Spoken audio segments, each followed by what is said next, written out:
Welkom terug hier by die groot ontbyt. Ons eerste gas het ons via Skype al die pad Kaap toe en een van ons gunsteling dokters, hy gee altyd die beste raad ook vir ons, Dr. Michael Mol. Goeiemôre. Môre, nou gaan dit. Aan die gang. No complaints on this side.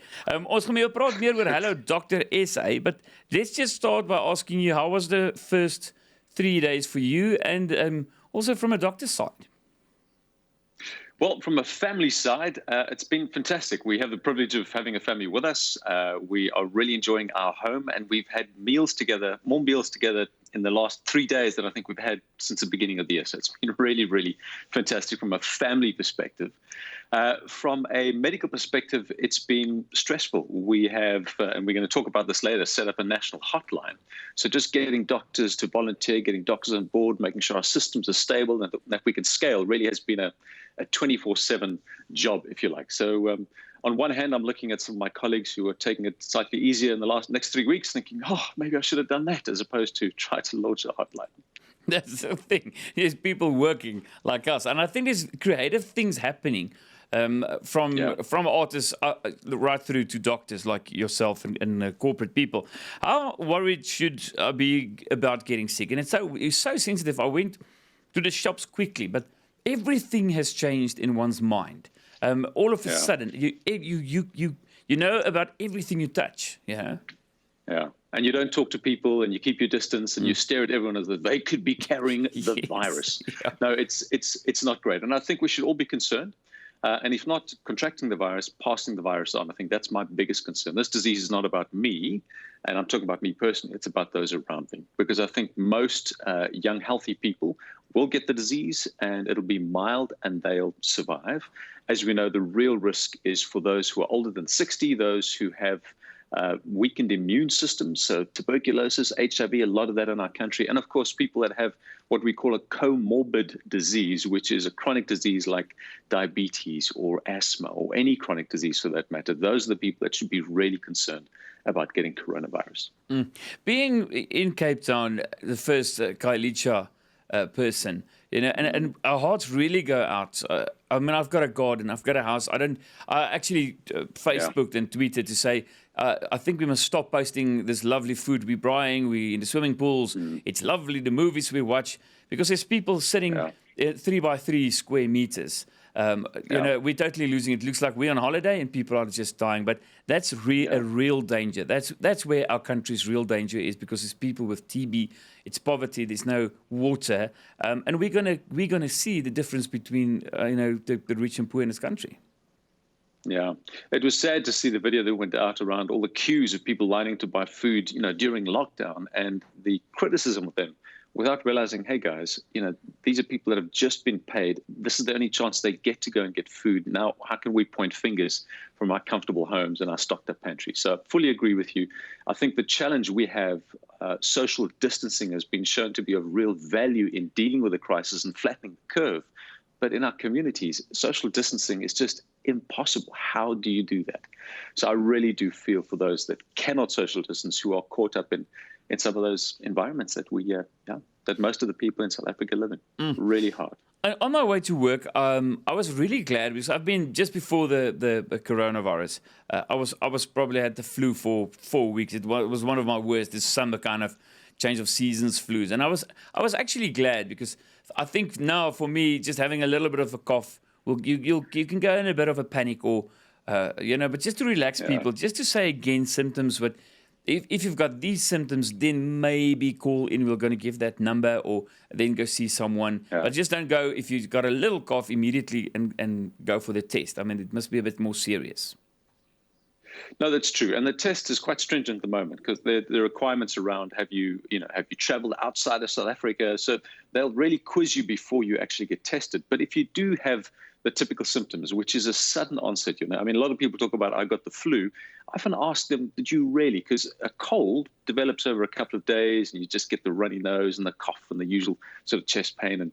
But a flu will hit you in about 3 hours, and it hits you like a train has hit you, and you're man down. And that's really the difference. So with the coronavirus, the key is it's a sudden onset, or a rapid onset of a high fever, of a cough. People are saying a dry cough. It could be a wet cough too, any kind of cough. Shortness of breath, and fatigue. And the biggest issue there really is shortness of breath. Now, that sounds typical of a cough, a cold, and a flu. So how are you to tell the difference?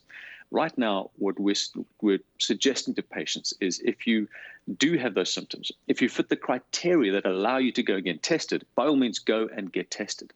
But if you don't fit the criteria for being tested, assume that you have the coronavirus and treat yourself as such. So isolate, social distance, lots of fluids, lots of rest and sleep to help your body recover. And of course, your symptomatic treatments, your sort of paracetamols and Brufen. Man, there's a strange sort of scenario that popped up. There's not enough research at the moment that tells people don't use Brufen or Brufen makes COVID worse. We don't know that. The virus is still so new. We're still learning about the virus. But if you want to be safe, I'd start with paracetamol. And if that's not working, possibly move on to Brufen. But for now, no definite study to say Brufen is bad. Michael, we're going to chat more a little bit later. We're going to give this fantastic number, Hello Doctor, the app, and also the way Momentum partnered with the government to fight this COVID-19. We're going to give all those details. So I'll chat to you just now. En so van sport weer eens na die virus toe en dit is 'n inisiatief. Ek dink ons leef in 'n era. Ons sal later weer vertel van ons koop en verkoop ook hier op die groot ontbyt. Wat jy mense nuwe inisiatiewe mee moet opkom. Iemand wat nie net 'n dokter of 'n televisieaanbieder al was of is nie, is absoluut 'n entrepreneur ook. Dr. Michael Mol, ons ken hom van die mediese minuut hier by die groot ontbyt. Maar ons gesels oor Hallo Dokter en wat saam met die Momentum en dan nou ook werk saam met die regering. En is 'n noodnommer en dan ook vir dokters. So ek wil net weer sê, welcome Michael, welcome back again. Thanks, Sinead. Great. Hey man, before we get into the virus, just quickly, I mean, you were saying to Arnold earlier about not being able to run or swim. I think if you are like me over the age of 40, we should be doing more strength training anyway, as opposed to kind of our running or swimming. So if you have an app, you can download something called a 7-minute app. Very highly recommended. Uses your body weight to do all sorts of exercises in 7 minutes or 14 or 21, depending on how strong you feel. And I would highly recommend that. You can do it literally on a mat. That's the only space you need. So check it out, 7 minutes. I've got a lot of body weights to use. Okay, 7-minute app. I'm going to look for that. Let's get to Hello Doctor. Right. You started Hello Doctor. It's an app, but in a crisis time like this, we just had it on screen for our listeners. You just dial star 120 star 394 hash, and I'll repeat that. Yeah. So just what's it all about, and what's the practicality behind it? Sinead, Momentum partnered with the government to try and fight the pandemic and flatten the curve. And what they really did is take Hello Doctor, which is given free to Momentum's members, and made it free to all South Africans. And the way they've done that is they've used a USSD platform. So the platform that a lot of people use to buy electricity as opposed to going to get electricity.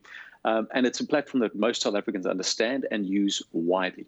And it's a free number. It's reverse charge, so you don't need any airtime or any data to dial that number to get access to a doctor. And what it does is it takes you through a brief screening tool. All right, this is a 24/7 doctor-based hotline triage tool, anytime, anywhere, any language. You go through the screening tool and it'll tell you you're either at risk for COVID or not at risk. If you're not at risk, we give you some information on the actual phone. Fine, read that, learn from that. If you are at risk, we ask you for your name, your number, and your ID number, and a doctor phones you back, and you get to speak to a doctor about your concerns and about this risk of COVID. And the important aspect of that, firstly, is that all South Africans have access to a doctor, not just the 15% that have GPs. The other 85% that don't, they get access to a doctor as well. And what we're trying to do is stop the tidal wave of South Africans rushing to their clinics and hospitals because they think they have COVID. That's going to collapse our system. And it's going to mean if you just pitch up there because you're feeling a bit sick, someone else that really needs treatment is not going to get treated. And that's what we're trying to prevent. So the idea of giving everyone access to a doctor is if you feel a little bit ill, like you mentioned, a little bit of a cold, soft, shortness of breath, you get to dial this number. A doctor phones you back and you can engage with the doctor and just say, listen, how serious are my symptoms? Should I go? If not, what do I do? How do I manage this disease at home? And when should I be worried? At what point should I actually go to a clinic? And our doctors, I mean, this has been live for a week already. And we're really saying, guys, even if you even if you can get tested, just assume that you have the disease, as I mentioned earlier, and manage it accordingly. And look out for one particular symptom. And this is really what we're driving is that shortness of breath or the difficulty of breathing in corona tends to come on quite quickly. So if you start to develop that, do something about it, then go and see your doctor, then go to the emergency room of the clinic, but don't just pitch up there because you think you have COVID or because you think you feel ill. You wouldn't normally do that, so don't do that now. Rather get hold of a Hello Doctor, speak to a doctor, and again, it's 24/7. You can give us a call back or request a call back in an hour if you like, if you feel the symptoms have changed. And then the big question, a big debate about the mask. I like the gloves, especially when I go shopping, and then I just throw them away again. But there's a big debate about wearing the mask. Is it safe for you? Is it more safe for other people? Is it just a waste of time? Or it's just the doctors that really needs it? So what's your opinion about the masks? Let me tell you about the gloves very quickly, Renee. So you'll wear those gloves. It does nothing to stop the virus getting from the surface that you touch onto your face. It might stop the virus getting into your hands, but if you touch your face, you're still transmitting. And again, if you touch surfaces and you throw those gloves away, that's another source of transmission. So I'm not a big fan of gloves, actually. I'm a big fan of washing your hands regularly. As far as masks are concerned, a little bit of sort of not controversy, but divided opinion. The CDC and the World Health Organization says only wear a mask if you are sick or managing someone who is sick. Fair enough.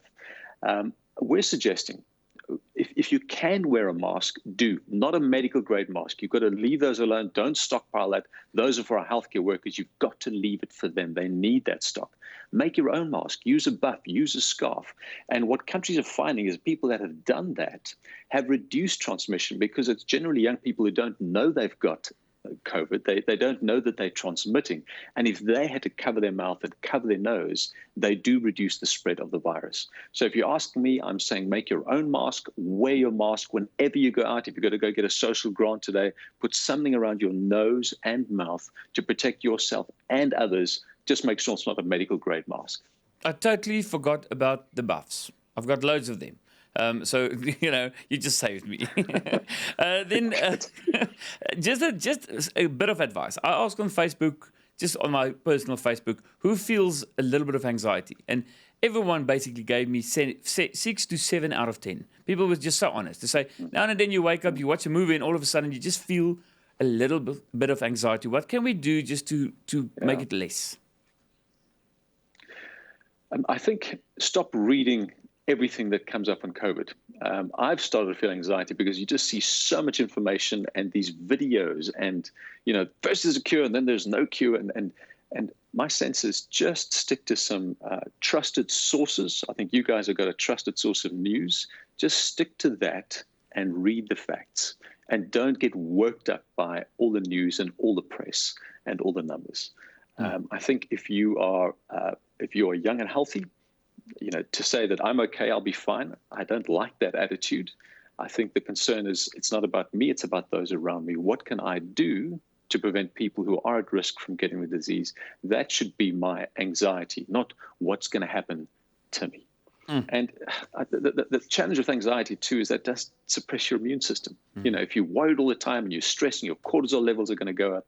That does dampen your immunity and makes you more at risk of getting the disease. So, I say that, but I'm thinking to myself, I've just made people even more anxious about getting anxious, which makes them more anxious and more, which is just a horrible negative cycle. So pray, pray, meditate, and leave it at that. Fantastic. Wow. Michael, thank you so much. No, it was good. You, as long as you inspire us and give us advice, I think everyone is just looking for that. And we're going to get through this. So all of the best. Sorry to the family. Maybe we'll chat to you again in the next 2 weeks because, your information, you're a library. So it's good. Brilliant. Thank you. Thanks for the opportunity, man, and stay safe. Great stuff.